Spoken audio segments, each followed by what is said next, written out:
அண்மை செய்தியை பார்த்து வருகிறோம். திருச்சியில் நாக்கை பிளந்து டாட்டூ போடும் வீடியோவை வெளியிட்ட இருவர் கைது செய்யப்பட்டிருக்கிறார்கள். இது தொடர்பான விவரங்களுடன் செய்தியாளர் விஜயகோபால் இணைந்திருக்கிறார். விஜயகோபால், விவரம் என்ன? லாவண்யா, நாகரிகம் என்ற பெயரில் பல்வேறு உயிருக்கு ஆபத்தான செயல்களில் ஈடுபட்டு வருவது தற்போது இந்த இளம் தலைமுறையினருக்கு வழக்கமாக இருக்கிறது. அதன் ஒரு பகுதியாக நாக்கை பிளவுபடுத்தி அதில் டாட்டூ குத்துவது, அதாவது பச்சை குத்துவது என்ற ஒரு புது நாகரிகம் என்பது உருவாகி வருகிறது. இந்த பழக்கம் என்பது பரவலாக பரவி வருகிறது. இதற்கு இந்திய அரசு தடை விதித்துள்ளது.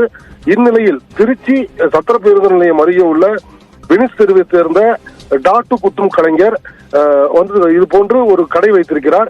இந்த கடையில் இவர் டாட்டு குத்துவது மட்டுமல்லாது தனது கண்ணில் டாட்டு குத்தி அதை விளம்பரப்படுத்தியிருக்கிறார். அதைத் தொடர்ந்து இந்த நாக்கை பிளவுபடுத்தும் ஒரு டாட்டு குத்தி அதை வீடியோவாக பதிவிட்டிருக்கிறார். இதன் அடிப்படையில் தற்பொழுது அந்த வினிஸ் தெரு அந்தோனியார் கோயில் தெருவை சேர்ந்த ஜெயராமன் மற்றும் அது டாட்டு குத்திய ஒரு நபர் ஆக இருவர் கைது செய்யப்பட்டிருக்கிறார்கள்.